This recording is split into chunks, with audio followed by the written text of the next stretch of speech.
Welcome on in, Eagles fan, to episode 41 of the No Huddle Show, our Philadelphia Eagles podcast right here on NJ.com. And for the first time in a few weeks, the whole band is back together. Alongside myself, we have Elliot Shore-Parks, we have Mark Eckel. They cover the Eagles for NJ Advanced Media, and we're getting to that point of summer where we start to get excited because in just about a week, less than that for the rookies, and then for everyone, just about a week from now, we're doing this podcast on Wednesday, July the 19th. Or Tuesday, July 19th, just about a week. You're scared. Everyone's back. Everyone's back, Mark, and it's football and it's training camp, and I'm ready, and I'm sure you guys are too. Elliot, how are you? I'm good. I got to say, I think training camp is easily my favorite part of the NFL calendar. Better than the season. I mean, the playoffs don't matter because I cover the Eagles. But then, all the off-season stuff, so I think training camp, it's definitely my favorite part of the year. So I'm real excited for it to start. Wow. Can I just ask Elliot something before we get going? Go ahead. Yeah. Would you have, because when I was your age, and we're very similar in that, this is what, your second or third year covering the team, Elliot? Yeah, well, full time, second or third. It's like my third for NJ.com. But right. Yeah. And you're 27? 28. Yeah. Okay, so yeah, we're almost exactly, that's right about the same time I start covering. Training camp used to be like 13-hour days at Westchester. Where you got there at 8 o'clock, 9, you left your house, I don't know, some ungodly time in the morning and didn't get home till whatever time at night. Or there were also days I spent at the Westchester. And I used to dread training. That was my least favorite, and I hated it.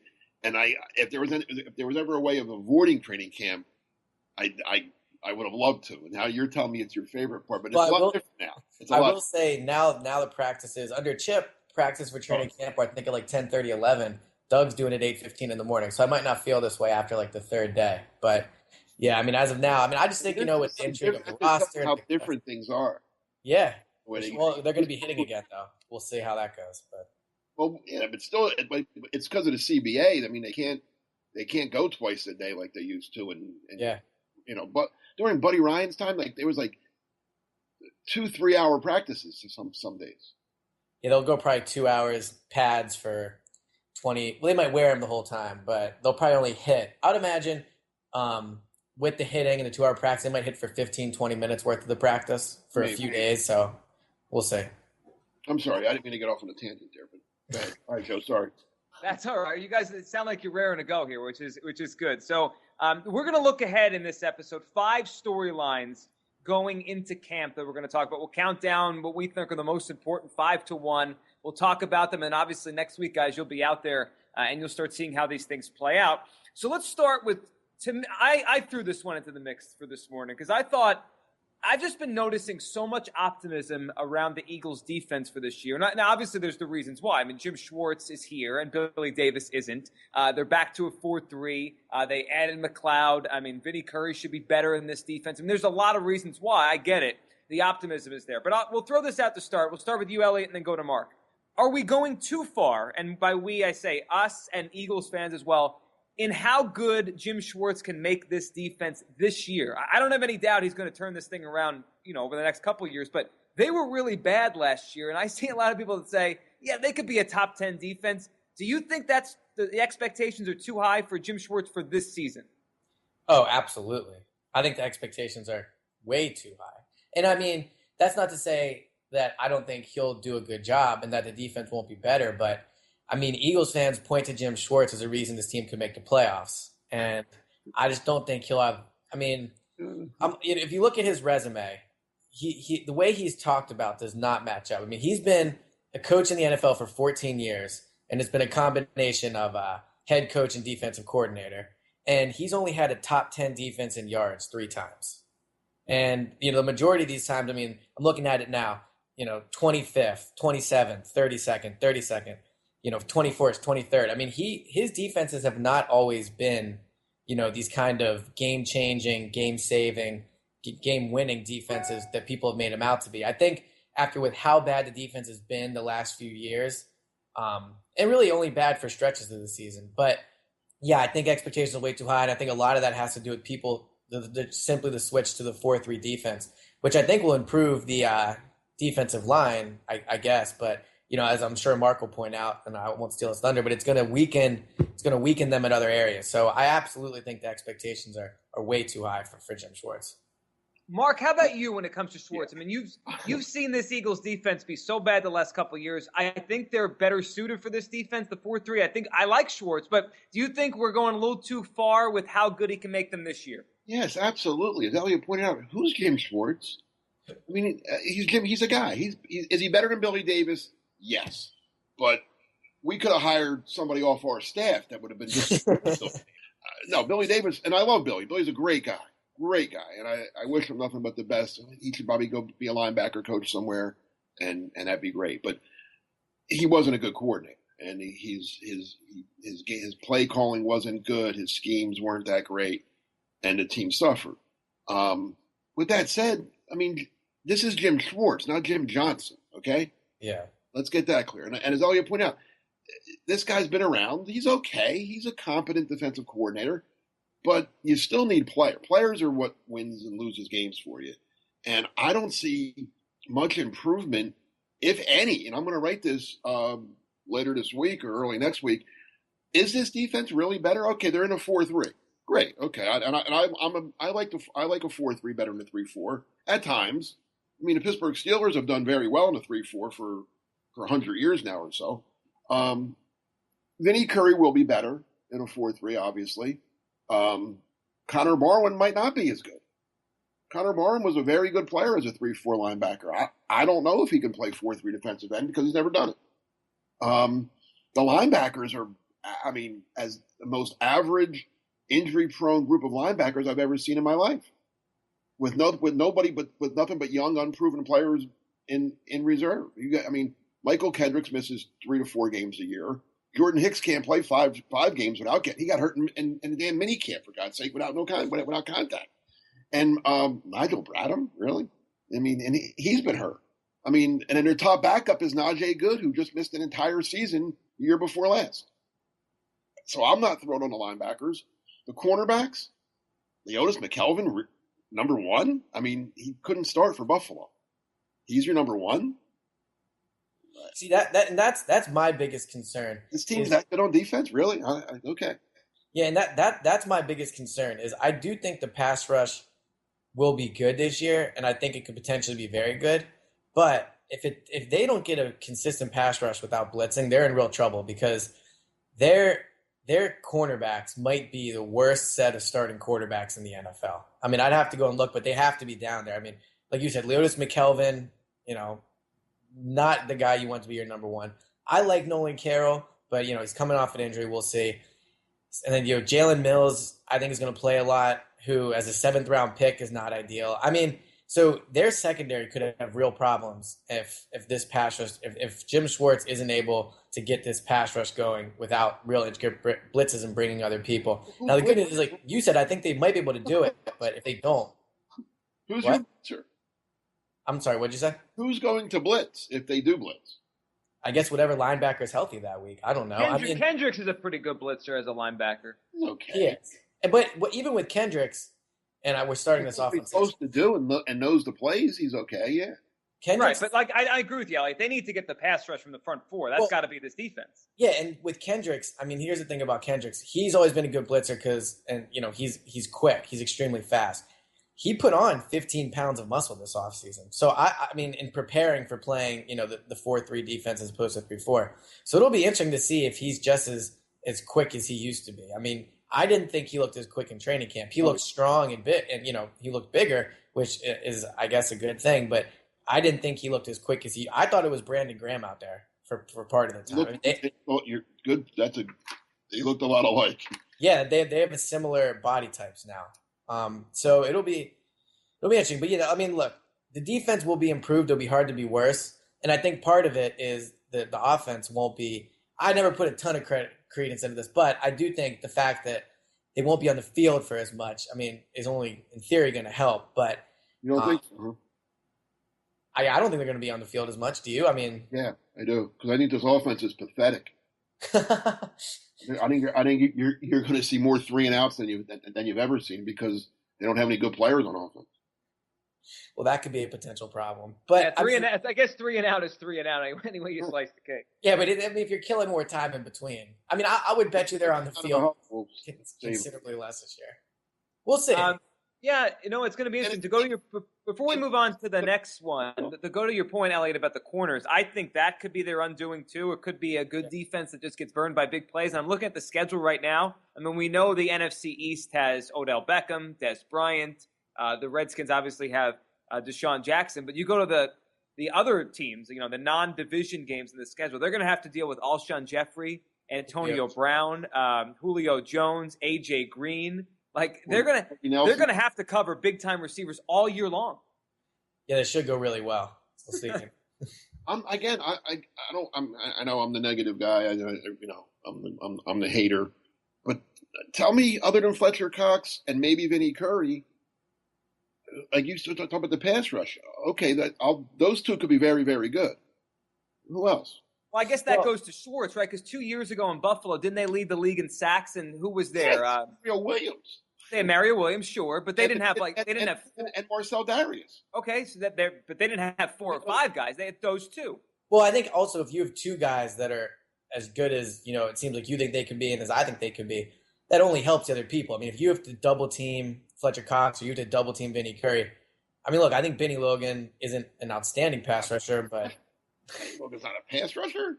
I know, but I'm saying if you're double teaming people, I mean, it's only going to help the other guys around them. Sure. But Benny Logan still has to beat. Benny Logan's a very good run. I mean, he's a good run stuff. He's not. If you're counting on Benny Logan to get you a lot of sacks, you're in trouble. I mean, let's be serious. That's not what he does. I know Brandon Graham is going to get 32 sacks this year. Is he going to get 32 again this year or no? Well, all right. So how about before we move on to the next topic, what do you guys think is a fair expectation for this defense to finish overall? Top 15? Middle of the pack, 15, 16. I think if they do that and in Schwartz's first year without, corners that we can sit back and say, okay, those guys are, really establishing good in the outside or in their prime or whatever with, McKelvin obviously isn't. I think if they're 15, 16, I think that he did a good job this year. If they're below that, then, that might just be what they have. If they're better than that, then Jim Schwartz is great. Right. If they're top 15, I'll take everything back that I just said. And they're very good. I think they're going to be in the 20s, 25, 26. I'll bet you they finish up. Actually, I don't want to take that bet. Never mind. I don't want to make the bet that I'm going to make. I think yards are the dumbest way of calculating a defense, by the way. Because if you're ahead late in the game, if you're up, not that the Eagles are going to be, but right. The team's ahead late in the game, they're going to let you get 60 garbage yards. Because all they want you to do is not score and run the clock down, and so they'll let you get running. Sam Bradford time. Exactly. All right, just to wrap that up, the Eagles finished 26th or 28th actually in points allowed. Only 4 teams allowed more points than the Eagles last year, from my quick research.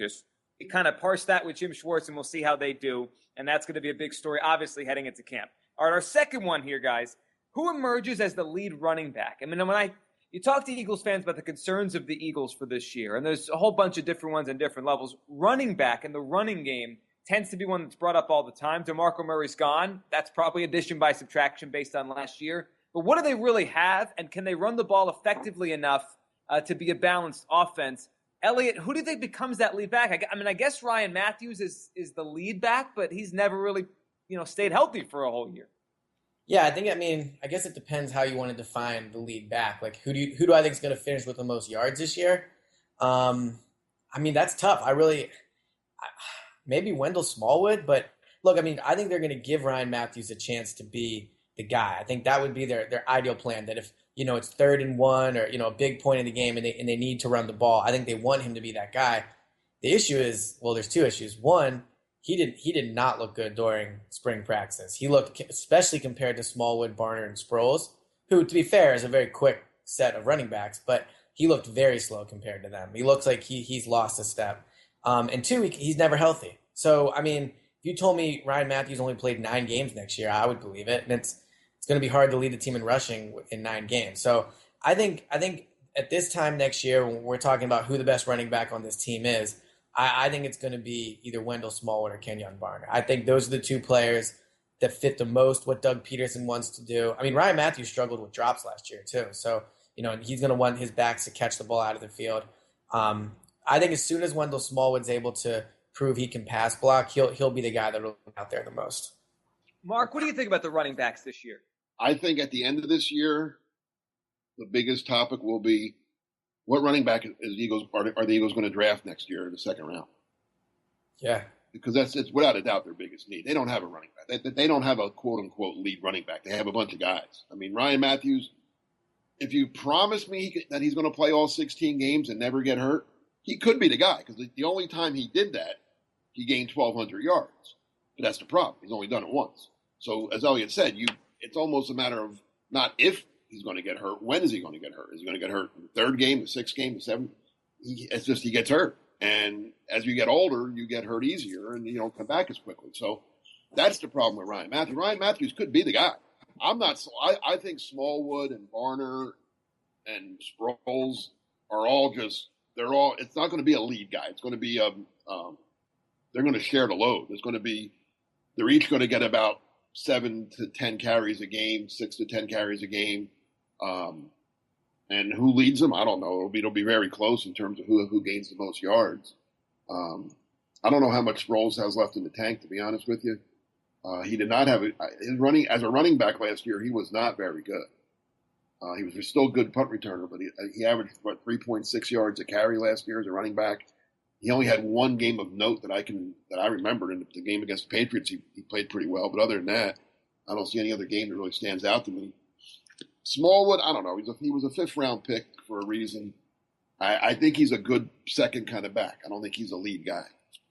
Yeah, well, right now, obviously, he's a rookie, and he has to earn that right. I mean, it's going to be interesting as we go into this year with Matthews because, I mean, you mentioned there, Mark, he can be that guy. I mean, he was drafted, I think, in the top half of the first round. He might have been the 12th overall pick, whatever year he came out with the Chargers. I mean, there's that talent there, but at some point, do you just start to say this is what he is? I mean, have we reached that point, Elliot, where Matthews with his career where it's like, you know, you'd be really surprised? I think I would if he played a full season. Definitely. I mean, I think a better question is, what are the chances the leading rusher on this team isn't on the roster right now? I mean, you know, I think it's very possible they pick a guy up during training camp or after cuts are made, they sign somebody. Because, I mean, this team is trying to win now. And, you know, I think all three of us probably disagree that's not the way to go. But if they get to camp and they see that running back's going to be an issue, it wouldn't surprise me if they pick up a running back, you know, at some point. And if that guy ended up seeing a considerable amount of time. At that point. Well, I mean, yeah, I agree. It's not going to. I mean, they're not going to get Adrian Peterson, but I mean, the guys that they'd be playing, whoever this guy they might potentially pick up, it's not like he's replacing Adrian Peterson either. I mean, you know, I'm sure there's. I can't think of the running back's name off the top of my head. In Kansas City, the backup to Jamal Charles. Then they have a couple guys last year that ran well. West was one of them. I think that's what they're going to do here. They're going to have a bunch. They're going to have Matthews, Sproles, Barner, Smallwood all get a little bit of work. Yeah, Miles Davis maybe and West. Those are the two guys last year. Yeah, it wouldn't surprise me if a running back that's not currently on the roster ended up being a big part of what this offense does this year. I think it's a position where they could definitely, like receiver. I think they're pretty set. They're either going to sink or swim with these guys.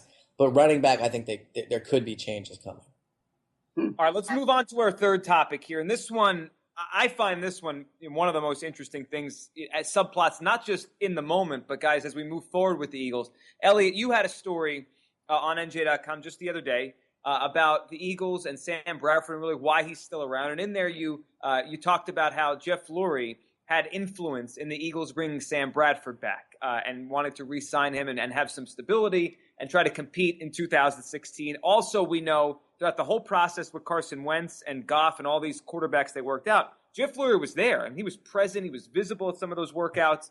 So the question now, I think, moves to, how involved is Jeff Lurie now, and is this a good thing for the Eagles or not? I mean, when I think of owners that are involved a lot during, player personnel decisions or day-to-day, I don't think of the good owners in the NFL. You think of teams that struggle. What do you make of that, guys, that Jeff Lurie is more involved now? Is it a case of he's just trying to get them back on track and then he's going to back out? Or is Jeff Lurie involved now as we move forward? Elliot, what did you think as you heard, what you eventually wrote? Right. I mean, I'll say I was at the Senior Bowl back in, late January, early February, and there weren't many owners standing on the sideline there. I mean, Jeffrey Lurie was one of them out there on the sideline. And I think there's two ways to look at it. One way would be, yes, you don't want a Jerry Jones type of guy. Although, Jerry Jones has won Super Bowls. It's been a while, but Lurie's never won a Super Bowl. Jerry Jones also played college football at a major school. Yeah, that's fair. I mean, so I think, I think people, say you don't want a Jerry Jones. I think based off his recent success, that's probably true. But the other thing, though, is just that when it comes to Jeffrey Lurie, I mean, another way to look at it is you can't say the guy doesn't care. I mean, it's not a Norman Brayman situation where he's just out and doesn't care what the team's doing. I mean, so that is one way to look at it. I mean, the owner is invested in what's happening here, especially when it comes to quarterbacks. I mean, like as you mentioned, he went on all the visits this year. Back in 2013, when they were thinking of drafting a quarterback, he was on a lot of the visits. So I think Lurie's always realized the importance of the quarterback position, and I don't think he's ever going to get to the point where he's telling Howie what to do in the third round of the draft. But I think, especially with quarterbacks, I think he wants to have his voice heard, and when you're the one cutting the checks, that tends to happen. It's kind of funny that I've covered Jeffrey Lurie from the time he bought the team, and early on he was hands-on. He was very hands-on early when he first bought the team from Norman Brayman. He was at camp every day. He was on the field. He was around. He was very visible, very outspoken about certain things. Some people feel that, and this has never been proven, but that the first draft pick was Mike Mamula from Boston College. That Lurie really liked Lurie being from Boston. That there was that connection, and that's kind of led them a little bit. I think Ray Rhodes liked Mamula too, so I'm not going to say Jeffrey made that pick, but I don't think he was opposed to taking it from Boston College. He was very involved with the draft, with everything. He was in personnel decisions, the Mark Brunell trade that didn't happen.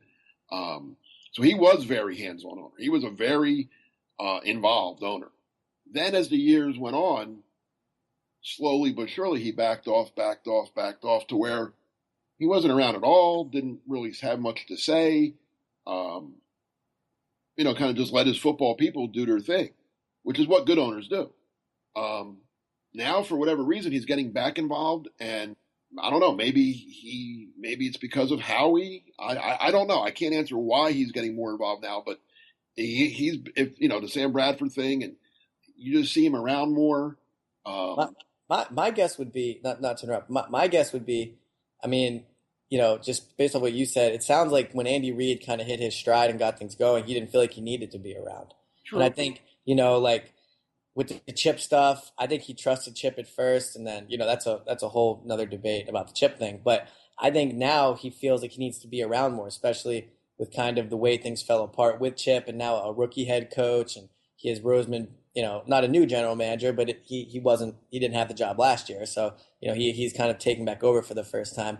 And I think he just feels like he needs to be around. Now the question is he qualified? Well, thank you. That's what I was leading up to. Right. Hey, listen, it's his team. It's Jeffrey Lurie, just like it's Jerry Jones's and Daniel Snyder's and whoever else. It's their team. I could never tell an owner not to be involved because, listen, it's their money. Jeffrey Lurie is the one putting them. That gave Fletcher Cox $64 million. That's not Howie Roseman's money. That's Jeffrey Lurie's money. Jeffrey could have given him $50 million and saved 14 for whatever he wanted to do with it. So it's hard for me to tell a guy that owns the team and is putting their money out every day, every week, every night, whatever, that they have no say. I mean, they have all the say. But with that said, there's something. I mean, yeah, Jeffrey Lurie's not a football guy. Let's be honest. He's a rich guy and he bought a team. Compared with Jerry Jones, I said Jerry Jones played college football at the University of Arkansas, a major program. Jeffrey Lurie never played football in Pop Warner. I mean, so there's a big difference between Jerry Jones and Jeffrey Lurie when it comes to knowing football. And you could say, well, he's owned the team and he did surveys and study. No, you're a football guy or you're not a football guy. And let's be honest, Jeffrey's not a football guy, quote unquote football guy. And for that matter, nobody in their front office is. And that's kind of sad. Well, the new hire from Baltimore, Joe Douglas. I mean, he is a football guy. But you're right. When it comes to people actually making what's his job? Yes, Howie. Okay, Howie. Sure, Howie. I don't know. I think he has a little more say than that. Right. I agree with you. I think it's still Howie making. I mean, Howie is. You're right. The ultimate decision maker. But regardless, I mean, your point still stands. Howie's not a football guy. Jeffrey's not a football guy, and these are the people. Right. Team president. what concerns me, I guess, as I think about this, like, all right, so Howie's back in charge now. We talked all offseason about all these moves Howie made, but now we're hearing more and more about how much Jeffrey maybe influenced there. Like, if I'm Howie Roseman and this guy kept me around instead of firing me 2 years ago and then put me back in power, it's going to be tough for me to maybe disagree with him because he's the boss, right? Even if I don't know if that's the right direction. I just wonder, like, did Jeffrey say to him, we're keeping Sam, and we need to get a franchise quarterback this offseason? And that's the case, even if Howie wrote the contract and Howie made the draft pick and Howie said Wentz is the right one, that's still, like, I don't know if that's the right direction if the owner's saying, we got to do this and this, and then he's just doing it. I mean, it's the right direction for Howie because it's going to keep him getting paid every year. Of course. Yeah. I mean, but no, you're right. I mean, look, like, I think, we've bashed Sam Bradford to death on this podcast. I think it's pretty clear how we feel about Bradford. I'm kind of big Sam. Yeah, NFL MVP this year. But possibility. But I mean, no. I think, look, anytime Jeffrey Lurie is picking the quarterback, that's not a good thing. I think we can all say that. I mean, he's not someone, I just don't think that's not a good thing for the franchise. I don't think he picked the quarterback, so to speak, this is the way I understand it, is that Howie was ready to move on from Sam and let him become a free agent and see if he signed with somebody, fine. And they were going to go with Case Daniel and then draft a guy. At that point, they didn't know they were going to get to two, but you had to think they were thinking about it, and they knew they probably could. With that said, I think Lurie then stepped in and said, "No, I don't want to be really bad. I don't want to be in a situation where we're not competing next year. I want to compete, and I think Sam gives us the best chance to compete. So let's keep Sam for another year or two." Which, as an owner, I can't fault him for that. No. And as a fan, I would think that's what you would want to hear, right? I mean, well, he's the opposite of Sam Hinkie, if you want to look at it from a Sixers point of view. Sam Hinkie didn't want to win, but his point was, no, we're not keeping. Right, you don't want to be mediocre. Well, let's get bad. Let's get bad, and then we'll get good. But that's not what the Eagles. And again, there's right. I'm not saying which way is right or wrong. I'm just saying it was would the Eagle fans have bought that if they got real bad?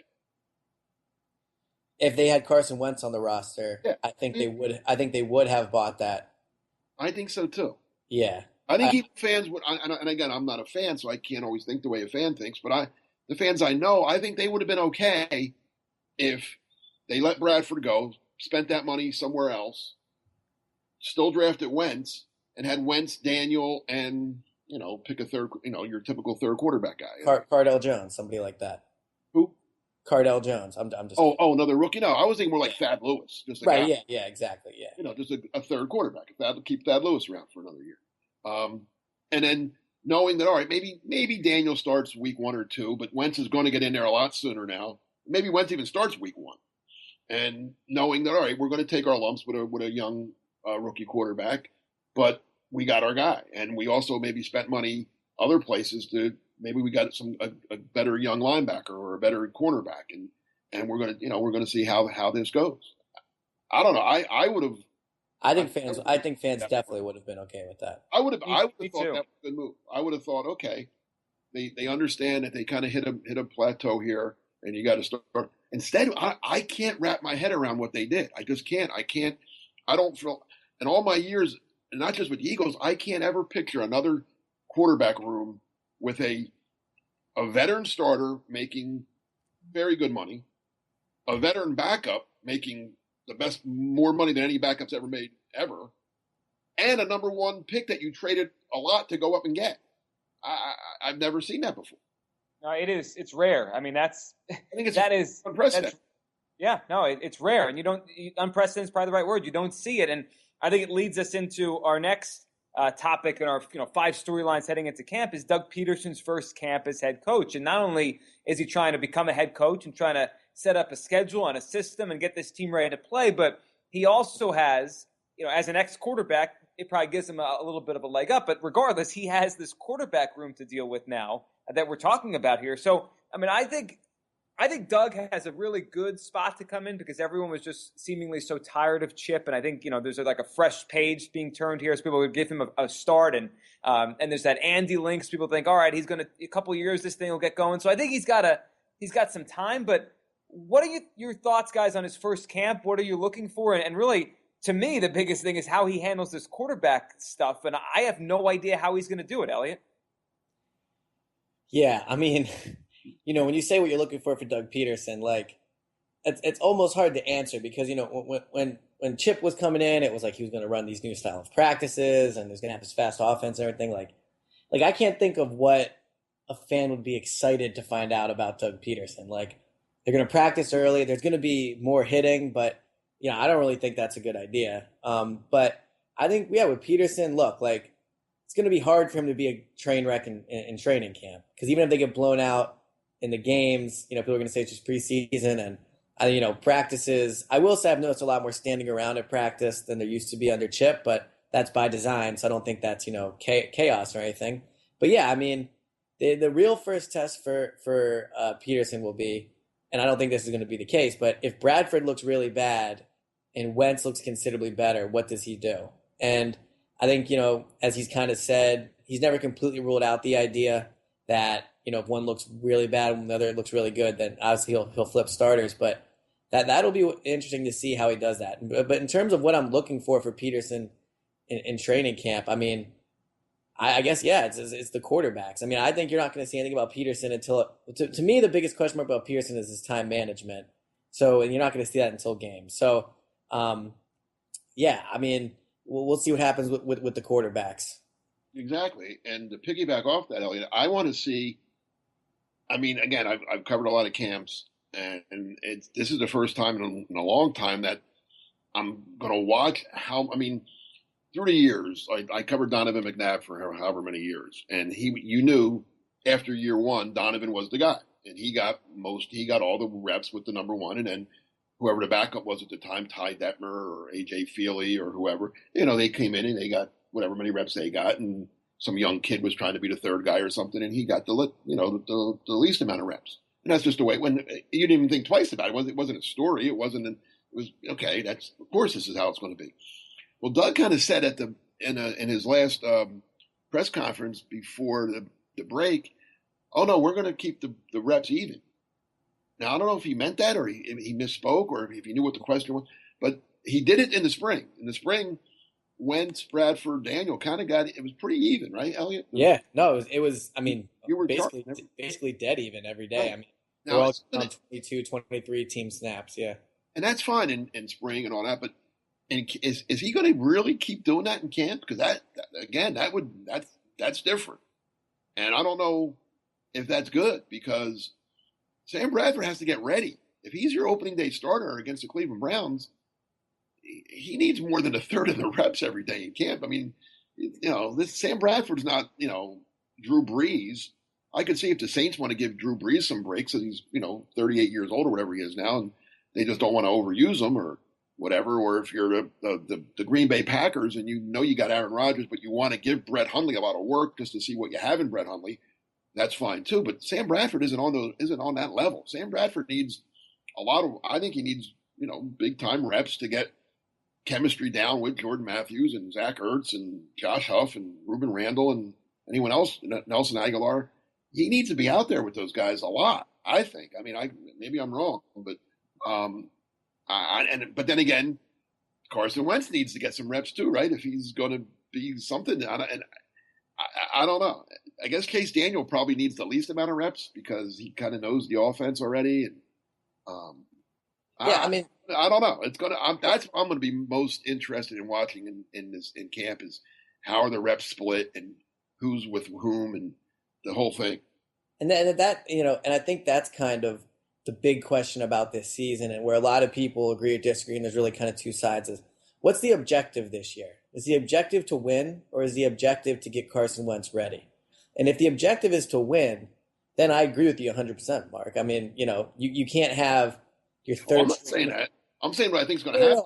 No, I'm not saying that's what. I'm saying that your opinion is that they're trying to win, but I'm saying if they are trying to win, I mean, imagine if 2 years ago they had the Eagles had Matt Barkley taking a third of the snaps. It just doesn't make sense. So if the Eagles are trying to win this year, and I do think that's what they're trying to do, then why are you giving Wentz all these reps? But look, if Peterson, if he does keeps it split evenly amongst the three, I think that's a pretty pretty big sign that, for him, the objective is to get Wentz ready because he probably knows his future is tied to Wentz. I mean, he's going to be here. If Wentz is good, he'll be here a while. And if Wentz isn't, he'll be gone. So that's what we got to watch and see, because this reminds me a little bit of Buddy Ryan. I'm going to go way back in history again, but I'll never forget Buddy's first year, 86. Now, he came in, he said all things like, we're going to win now, we're going to win the division, we're going to do this, we're going to do that. And people took him for what he said. And then, but if you watch what he did, he wasn't about winning that year. He was about playing the young guys like Clyde Simmons and Seth Joyner, who were rookies that year, and easing Randall into the mix, easing Jaworski out, and easing Randall in, and so it's funny. Like everything he said was about winning now, and everything he did was about winning in the future, and it worked for the most part. I mean, in terms of winning regular season and stuff, I know it never ended in a Super Bowl, but that's what he was doing. So Peterson could say whatever he wants, and again, no coach, I've never heard a coach ever come out publicly and say, oh yeah, we're not trying to win this year, we're looking ahead to next, no, they're never going to say that. So, but let's see what he does. And like you said, Elliot, if Wentz is getting as many reps as Bradford, then are they really trying to win this year? Right. I want to throw this one at you guys. We could continue the Wentz conversation because that's, to me, the biggest thing, and I think that's what we all think is the biggest thing of this training camp in this year is the progression and evolution of Carson Wentz. But when you guys are talking about Peterson, and I think both of your perspectives, I think, are interesting on this because you're around the coach every day during the season and at all these practices and games. To me, Doug Peterson so far has come off as, I don't know, like an aw shucks kind of guy who's really honest. Like the whole story in LA, you wrote about why it's probably not that big of a deal, but the whole thing about Carson Wentz being the third quarterback and being inactive, I almost feel, and obviously both of you guys feel it, probably know it more than I do because you're there. I always feel NFL coaches have to, they have to kind of prepare before a press conference or know what they're going to say because otherwise they put their foot in their mouth. Like what I mean by that is with Wentz, he's already said, and it's already a thing, he's going to be inactive. If something changes, and like Elliot, you were saying, if he plays well, if this becomes Russell Wilson in his rookie year where he just flat out looks like the best quarterback in camp, is he just going to change his mind? And like that makes a coach seem like he doesn't know what he's doing to fans. And what do you guys think about how honest he's been so far, and if that is going to be an issue for him? He's terrible at the podium, and it's funny, and it's funny because I remember at the NFL owners meetings, Andy Reid wasn't there because I think he had just had hip surgery, but he did a conference call with the writers, and someone asked, "Why do you think Doug Peterson's ready to be a head coach?" And he didn't say, he's a great X's and O's guy or he's a great leader. He said those things later on, but the first thing he said out of his mouth was, "I think he's ready to handle the media," which was a bit alarming within itself. But what's even more alarming is Andy Reid thought this guy was ready to handle the media, and Mark, I don't know if you agree with me, but when he's on the podium, he says one thing with one answer and contradicts himself in the next one. He gives answers that don't really make sense. I remember one time at the NFL meeting again, he listed Jason Kelce as a potential option at guard. And then, during mini camps, he gave some roundabout answer about why he's going to not call the plays in. He did his answers. His answers just don't make sense a lot of the time. Now, I do think part of it is I think he talks too much, and I think he tries to be honest. Whereas I don't think he's reached the point where he just goes in there with prepared answers. And I think, off the podium, that's one of the reasons the players like him. I think he handled the Sam Bradford situation well, and Bradford said that. So I think there are those type of things. But look, like when the questions actually really start getting hard, like after a loss or in week 7, I think it could be a potential disaster up there. Or fun. Or fun, yeah. Depending on which side you're in, yeah, sure. From our point of view, hey, give us those stupid answers. I covered Rich Kotite too. That was fun. My thing with Peterson, when you say if you have to try to be honest, then you're not honest because you shouldn't have to try to be honest. Honesty should come naturally. So I don't know if it's that. I think he tries to answer too much. Like you brought up the one time. The question was about the fact that Frank Reich was calling the plays. Yeah. During the springtime stuff, and somebody asked him about that, and his answer, which I thought the beginning of the answer was a great answer. He said, Yeah, I'm letting Frank do that now because I want to see everything. I don't want to just be bogged down calling plays because I want to watch the defense. I want to go over here and watch the special team. I want to watch the linemen do stuff. I want to, good answer. You're the head coach. You can't just watch I want to get, it's my first year. I want to see everything. Great answer.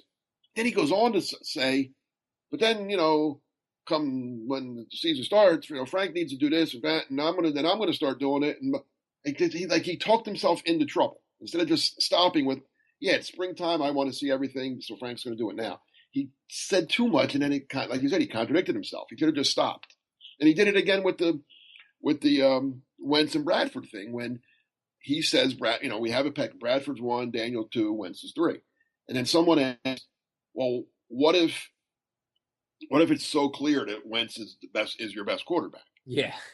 What if it's just obvious, clear to everyone that Wentz is your best?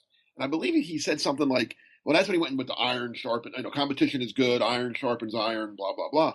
Again, should have stopped there.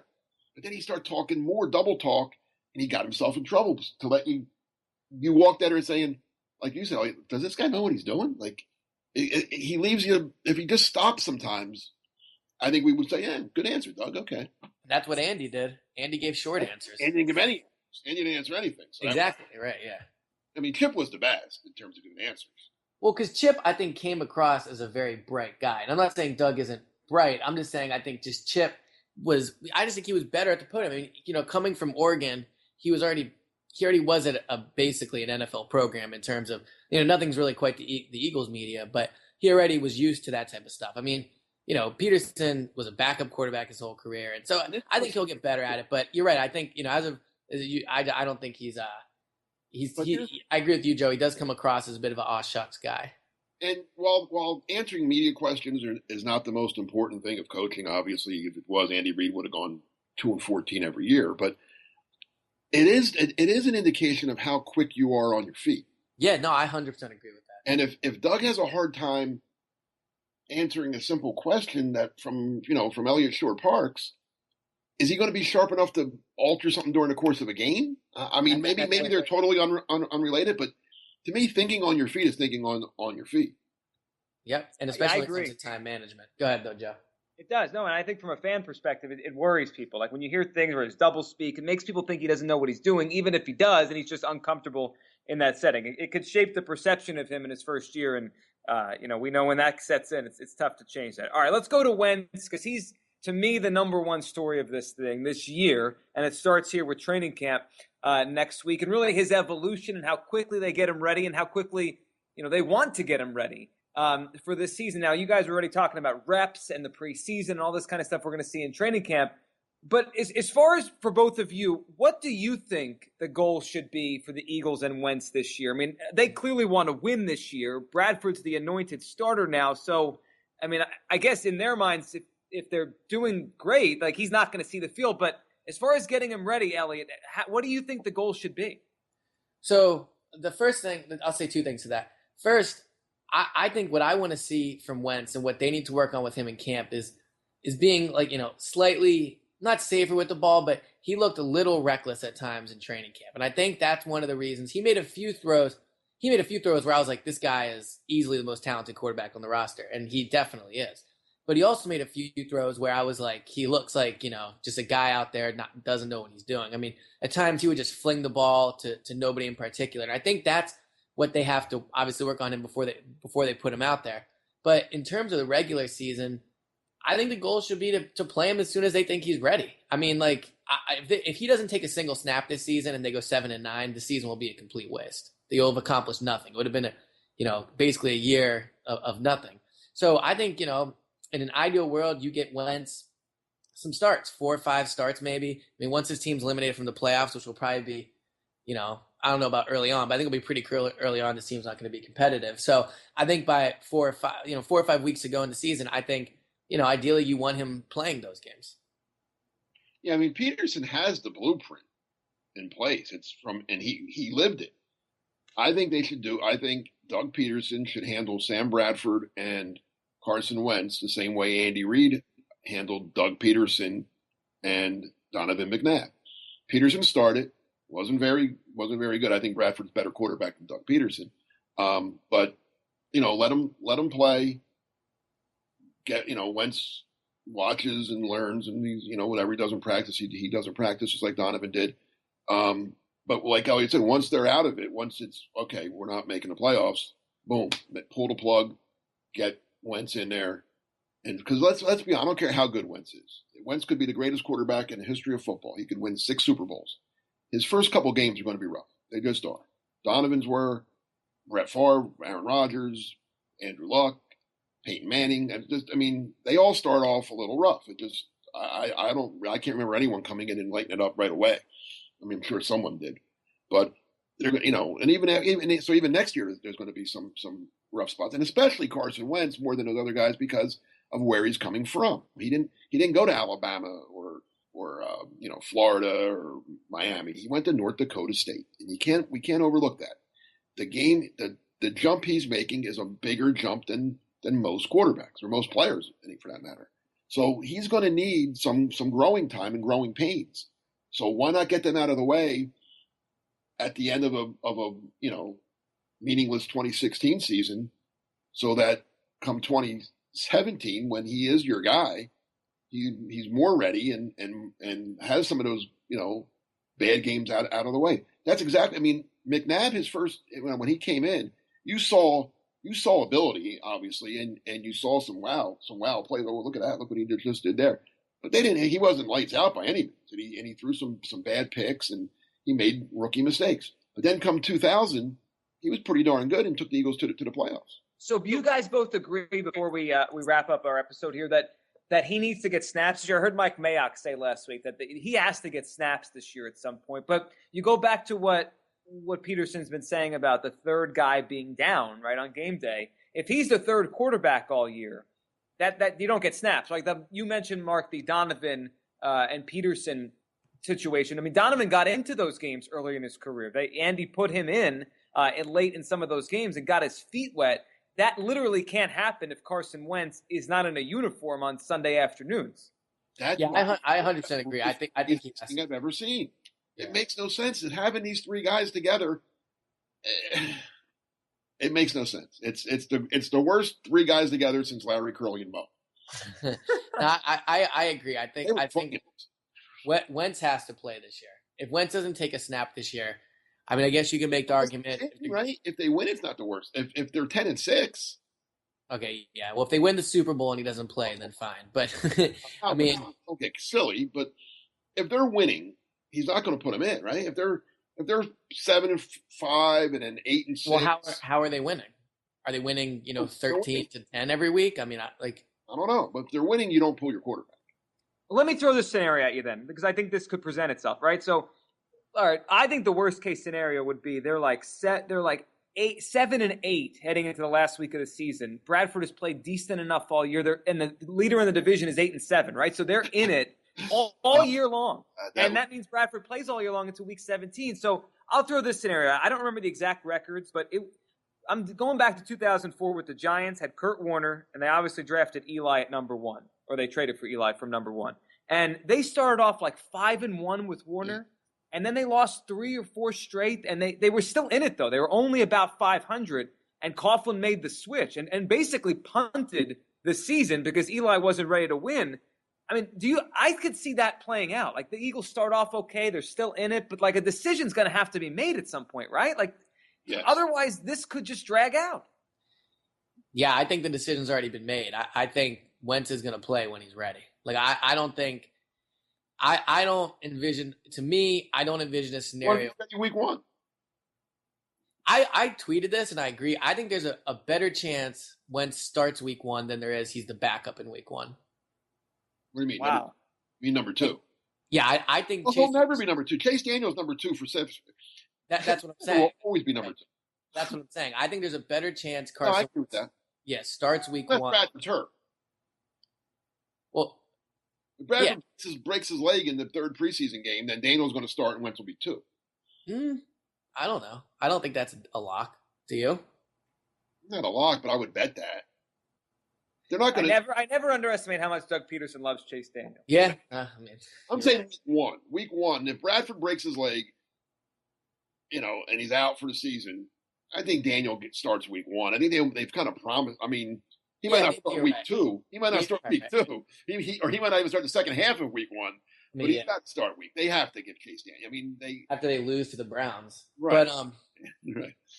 no, I mean, look, to get back to Joe's original question, I think if a scenario plays itself out where even it makes a little sense to put Carson Wentz in there, I think they're going to jump on it. I think Peterson. I think if you put, well, I know if you did it with Howie, but if you put Peterson onto a lie detector test, I think he would tell you he likes. I think everybody in that coaching staff would say they like Wentz better than they like Bradford, and I don't even think it'll be very close. So I think that is someone they'll put there. They want Wentz to play when he's ready. Do they want Wentz to beat Brad? I mean, all right, let me ask you this. Do you think, again, with the lie detector or whatever, do they want Wentz to really outplay Bradford in training camp and preseason? Do they want it like that? I forget who asked the question to Doug during that last mini camp day. But what if it's clear? So what if it is clear that Wentz is better? That Wentz is just so much better. What if it's like Russell Wilson? Like Russell Wilson, Matt Flynn, right? Yeah. I think they would want that, even though it would create obviously a tough, awkward situation with Bradford off the jump, and they have to go back on their word. But if Wentz looks really good from the jump, in the long run, they're better off anyway. I mean, you don't really want Wentz to struggle. You know what I mean? Like, you want them both to look good if you're right. Exactly. I'm saying if Wentz is clearly better. I mean, it's not even. It's like you said, Russell Wilson, Matt Flynn back with Seattle, and that was shocking. That was a shocking move. I remember reading about saying, "Are you kidding me? They're going to play this rookie? They just gave Matt Flynn all this money, and they're playing this rookie over him." And it turned out pretty well. Russell Wilson's become one of the best quarterbacks in football. Matt Flynn's a backup. But then what happens to Bradford? I mean, it's like we talked about. I think we talked about this a few days ago. I mean, do they just get rid of him? I can't imagine he'll stand there inactive every week. Right. Yeah, that would be something. Yeah, it would. But like if that happened, I mean, this is what we're talking about when we talk about Peterson. These are the decisions that have to be made. And just to give closure to that Eli Warner situation I brought up, they were 5-4 when they made the switch. The Giants started off 5-2 with Kurt Warner. I don't think the Eagles are going to start off 5-2 with Sam Bradford, but that happened. Warner was obviously a more accomplished quarterback than Bradford. They lost 2 games in a row, and the Giants made the switch. I think it'll be fascinating to see. Like if we all agree that Wentz has to play when they try to make it happen. Like when's the moment? I don't know when that's going to be, but this is all on Doug. Yes, it is, and it's why they've put themselves into this awkward situation with those 3 guys. It's just a weird.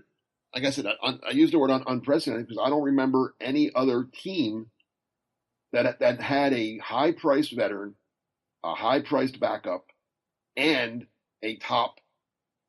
Your future. I mean, he's the guy going forward. He for better or worse, Carson Wentz is where the Eagles are heading. It doesn't matter when they get there.